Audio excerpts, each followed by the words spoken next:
Cada mañana, 20 minutos, primera edición. Para arrancar el día informado. 20 minutos, primera edición. La información necesaria para cada día. En CSI Mortgages trabajamos para ti. Buscamos las mejores opciones de hipoteca para que pagues menos y disfrutes más.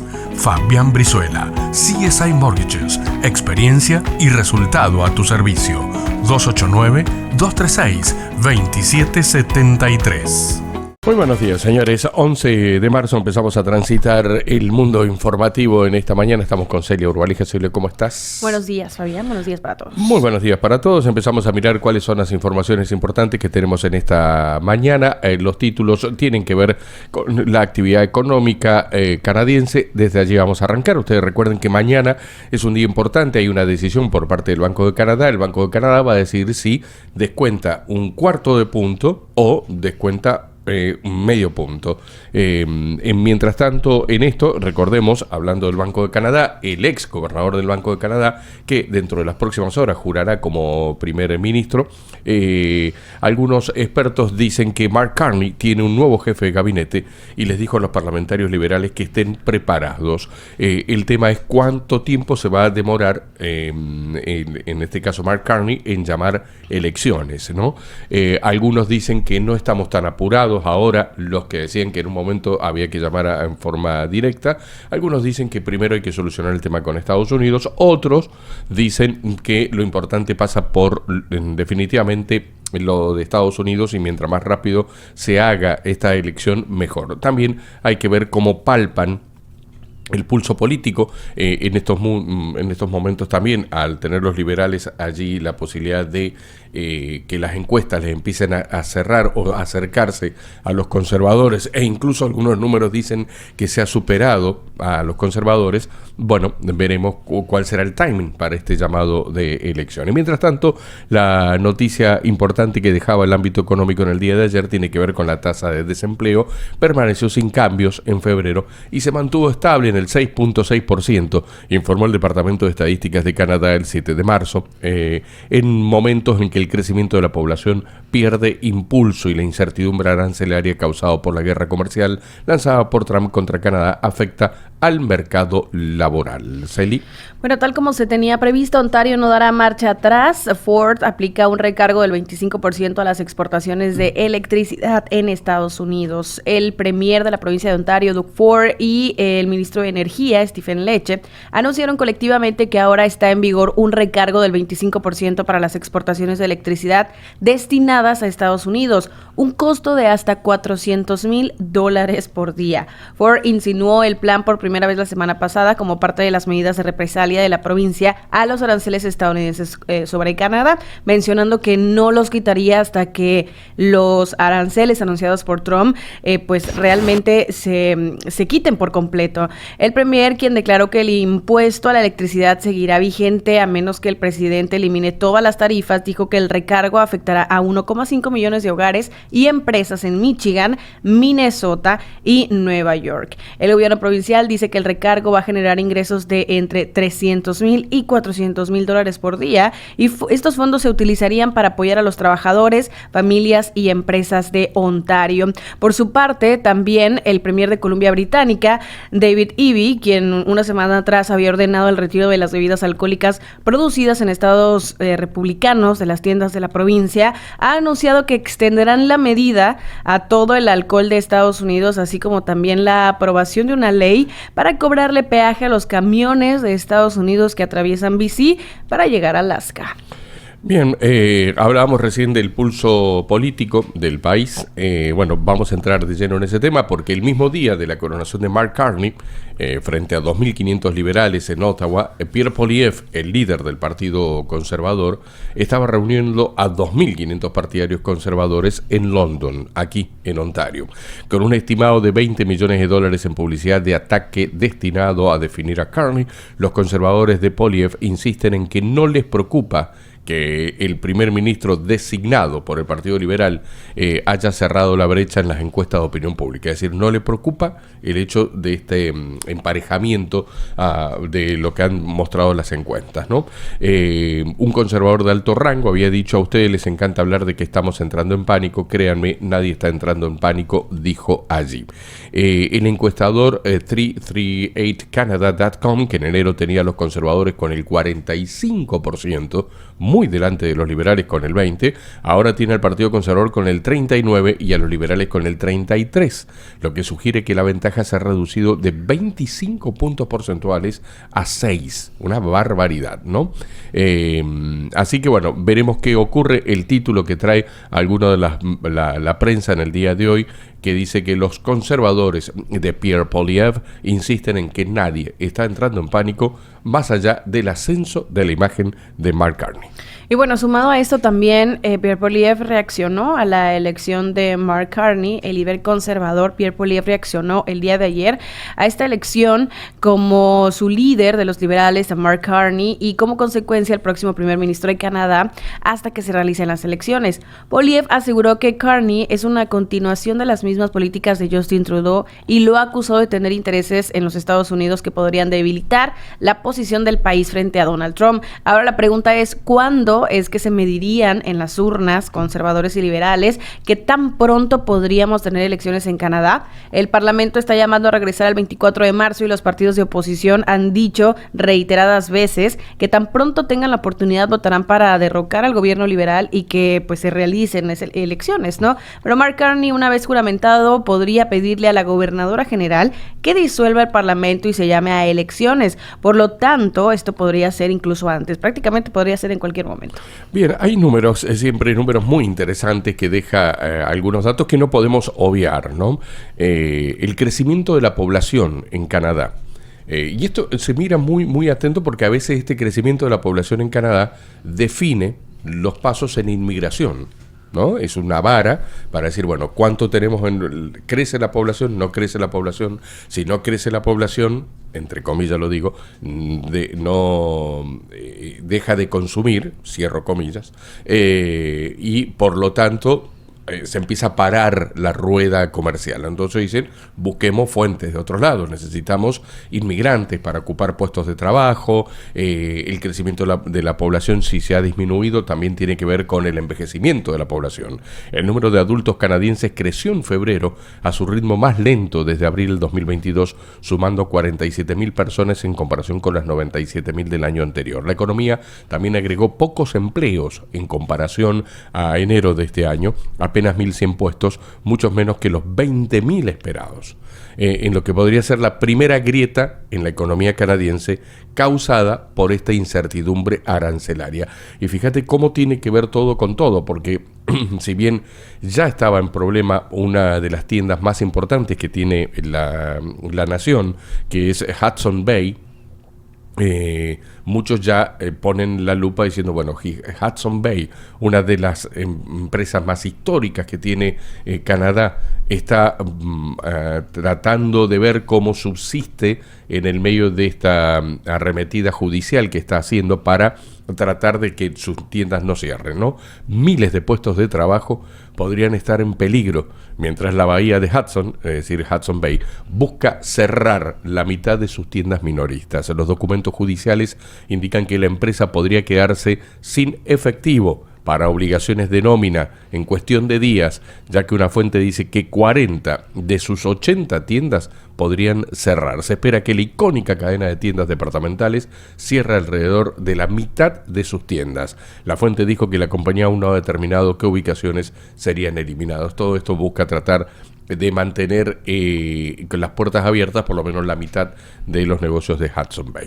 Bueno, hablando de temas económicos, los mercados de Canadá y Estados Unidos se desploman el día de ayer totalmente. En medio de esta confusión comercial. Uno de los principales temas, ¿no? Los mercados bursátiles de ambos lados de la frontera han sufrido una fuerte caída a medida que la realidad de una guerra comercial entre Estados Unidos y Canadá se afianza aún más, ¿no? Diferentes indicadores bajando a niveles nunca antes vistos. Parte de la información a nivel internacional es que el Nasdaq vive su peor día en Wall Street desde el 2022.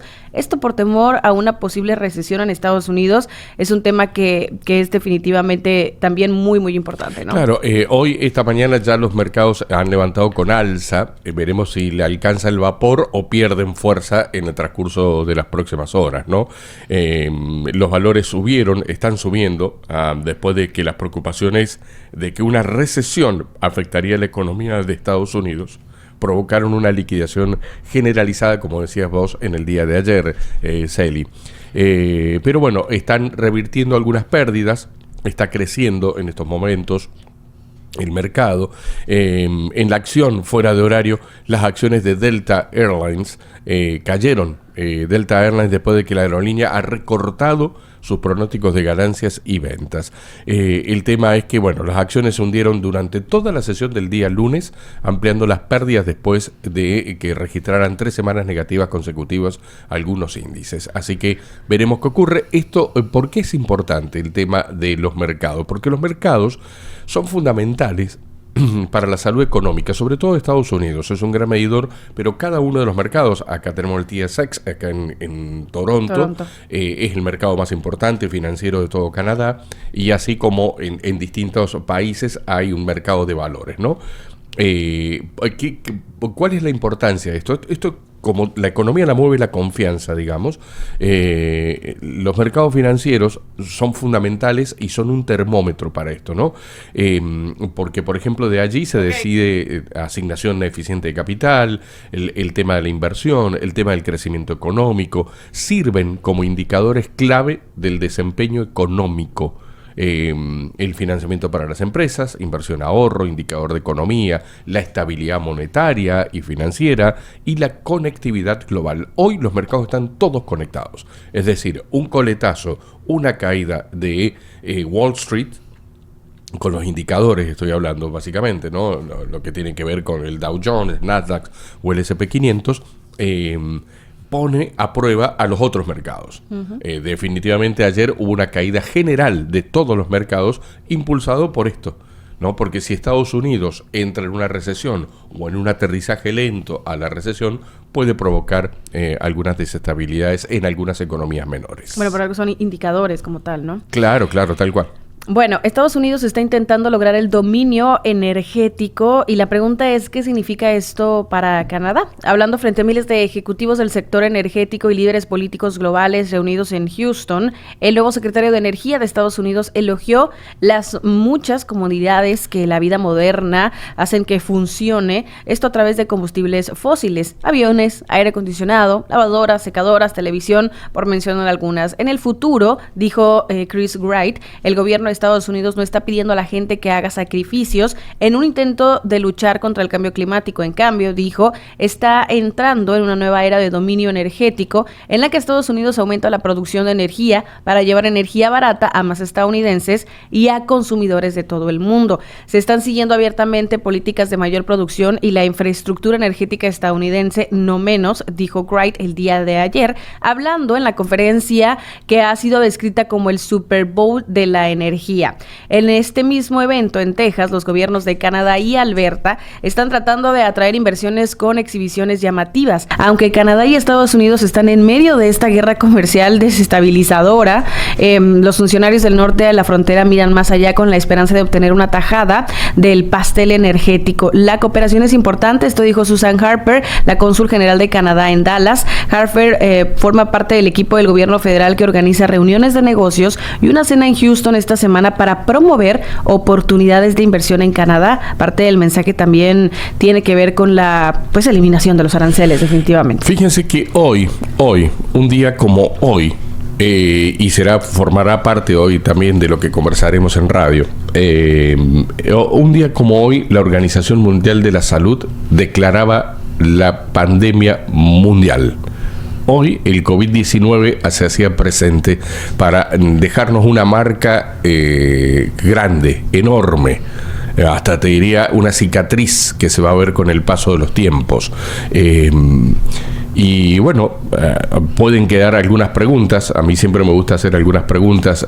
Si aprendimos algo del tema del COVID, si no aprendimos nada del COVID. Algunos recordarán en algún momento que se dijo, bueno, vamos a salir cambiados de esto, vamos a salir mejor. A los pocos meses, Rusia, no digo ahora, pero a los pocos meses después de que se había declarado casi el fin de la pandemia, Rusia invadía Ucrania. Y mi pregunta es, ¿realmente salimos mejores más allá de lo de Rusia? ¿O estamos igual? O como dice Harari en su libro, esto está dentro de la naturaleza del hombre, ¿no? Durante cientos de miles de años el hombre ha tenido siempre la idea de esta convivencia social, pero también la idea de la conquista, la idea de ir a buscar lo que a veces tienen los otros, o el hecho de no... La casa. Claro, sí. El hecho de no satisfacerse a sí mismo con lo que tenemos alrededor, sino que la satisfacción se termina y entonces tenés que ir a buscar más y más y más y más, ¿no? Pero la Organización Mundial de la Salud, y eso es importante, declaraba hoy día el tema del COVID-19 como una pandemia mundial. Hace 5 años siguió a meses de señales de advertencia sobre los peligros del COVID. Ahí han quedado en el medio qué pasó, si vino de China, no vino de China, si era el virus chino, como dijo alguna vez Donald Trump. Recordemos que estaba Trump en la pandemia, ¿no? 5 años después vuelve Trump a la escena, ¿no? Los confinamientos masivos. Hay muchas cosas para hablar del tema del distanciamiento social. El tema de la educación, cómo se vio afectado en esos años. Hay gente que no se recuperó más. Sí. Hay gente, Celi, que no se recuperó más. Hay gente que la pandemia lo aisló para siempre. Cambiaron las oficinas de trabajo. Acá en Canadá, en las distintas ciudades, sabemos que hay personas que no volvieron nunca más a trabajar en las oficinas. Sí, el sedentarismo. Se vienen arrastrando muchas cosas, ¿no? También el distanciamiento social, temas que tienen que ver con la salud mental, temas que tienen que ver con la actividad física, con el trabajo, la educación. Hay muchas generaciones que quedaron rezagadas por estos años, en donde no tuvieron la oportunidad de tener esta educación en una aula, como lo es normalmente, y que al final de cuentas cada uno tiene un diferente tipo de aprendizaje, y que realmente estos años parece que no existieron en el tema de su vida educativa, ¿no? Es todo un tema bastante complejo. Y fíjate que justo empezaba el March Break aquí en Ontario, en ese momento, ese 11 de marzo. En las semanas y meses siguientes, nosotros nos familiarizamos. ¿Cuándo aprendimos? ¿Cuándo? Hoy. Pensemos, ¿en qué momento ustedes piensan en decir, el ministro de Salud se llama tal? Sin embargo, ahí estamos familiarizados. Los nombres de los ministros de Salud o las personas encargadas de salud eran familiares a nosotros en cuanto a su nombre. Claro, daban conferencias diarias con actualización. Sí, claro, ¿no? Recordemos, los gobiernos canadienses de las distintas provincias, ¿no?, decidieron cerrar escuelas. Hubo un cambio en la forma de enseñar esto, de enseñar la educación, de enseñar el tema de las distintas... Hay muchas personas que le costó volver a eso, a la normalidad, como decíamos hace un ratito atrás. Se cerraron las oficinas. ¿Qué más pasó? Se limitaron los viajes. Claro. Se limitaron los viajes. Las fronteras estaban cerradas, la mayoría. Sí, claro. Se prohibieron las reuniones sociales. Al tiempo que ofrecían ayuda financiera sin precedentes.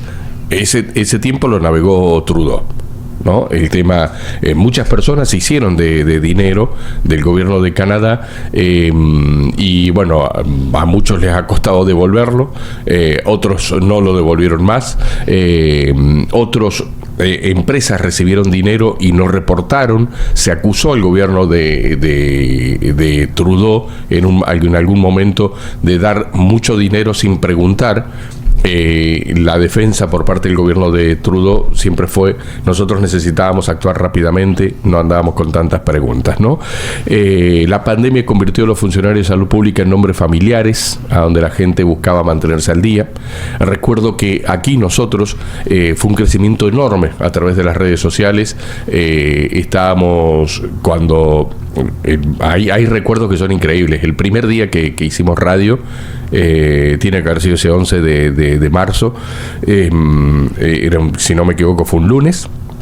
Y ese día llegábamos a la radio, llegaba uno solo, en este momento lo conducía uno solo, en ese momento se tomó la decisión que condujera uno, y recuerdo haber enfrentado la ruta a las 4 de la mañana y no había nadie. Nadie en la calle. Sí, también recuerdo eso, que no se paró en la parte de dar información, y como dices, hubo la oportunidad de crecer porque era muy necesario estar al día con información de centros de vacunación, de los casos, de las medidas, de todo lo que estaba surgiendo nuevo en cada momento, ¿no? Entonces sí era bastante importante mantenernos al día. Y es verdad, esto ocurrió, estábamos en otra locación también, y es increíble que hayan pasado 5 años. 5 años, fíjate que cuántas cosas han cambiado, porque el virus no solamente se cobró decenas de miles de personas que estaban muy frágiles en su sistema respiratorio, cardíaco, el sistema de defensas del organismo, al que lo agarraba lo dejaba mal, lo dejaba herido, claro, y se llevaba también la vida de muchos. Pero también puso la lupa esto en un montón de cosas, es decir, en las relaciones intrahogar, ¿no? Cuando terminó la pandemia, hubo una masiva convocatoria a los bufetes de abogados para pedir divorcios. Mucha gente se divorció, mucha gente compró casa, hubo un boom de casas aquí en Canadá. ¿Por qué? Porque dijeron, no sabemos cuándo vamos a volver a las oficinas. Muchos empezaron a quedarse todos apretaditos en casa, donde los chicos necesitaban lugar para estudiar, pero también las personas necesitaban lugar para trabajar. Y en el medio de esto dijeron, bueno, compremos algo, nos ahorra el dinero que nos ahorrábamos en el estacionamiento, claro, el dinero que nos ahorrábamos en el lunch del trabajo y demás, lo podíamos poner dentro de una hipoteca un poco más grande. También fue el boom de las redes sociales, de la creación de contenido a través de redes sociales. Increíble. A través de diferentes plataformas como TikTok, donde explotaron muchos que crearon contenido, para los que empezaron en Facebook, en todas las redes sociales, Instagram. Y también he escuchado tantas historias de latinos aquí en Canadá, que fue también un punto de oportunidad cuando comenzaba toda esta cuestión de incertidumbre, para poder vender a domicilio comida, para poder crear este tipo de emprendimientos que al final hoy en día se ven reflejados en restaurantes, claro, y abrieron restaurantes, por ejemplo. Es increíble cómo también fue un mundo de oportunidades con tanta tragedia alrededor, ¿no?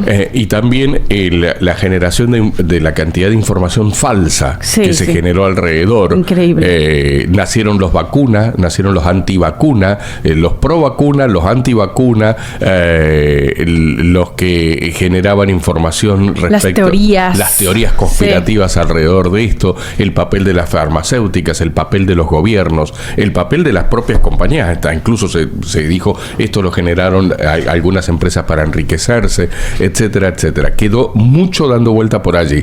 La pregunta vuelve a estar, ¿salimos mejor? ¿Salimos menor?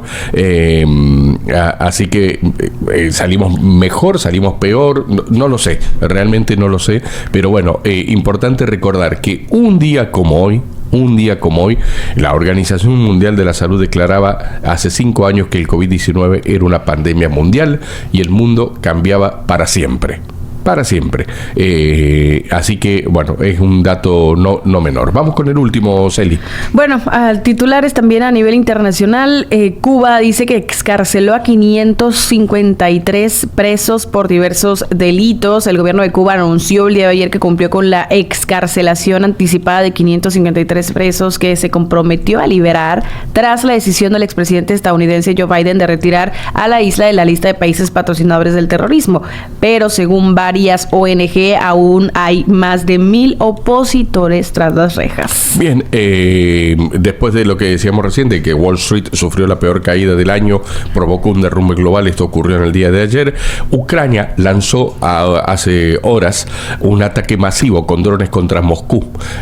Al menos hay 2 muertos. Más de 394 drones circularon por las ciudades más importantes de Rusia.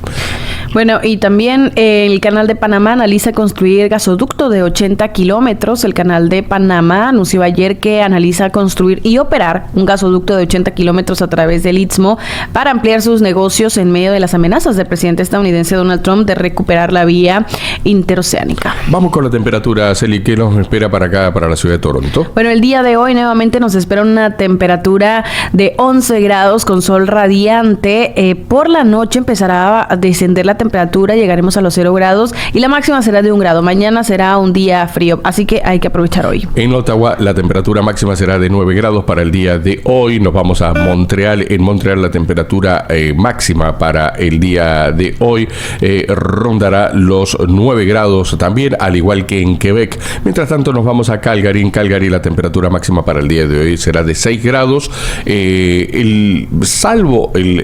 Salvo Calgary, que va a tener sol pleno, el resto parcialmente nublado. Así pasaban las noticias importantes con este recordatorio al día de hoy, que se cumplieron justamente 5 años del debut de la pandemia en el mundo con el COVID-19.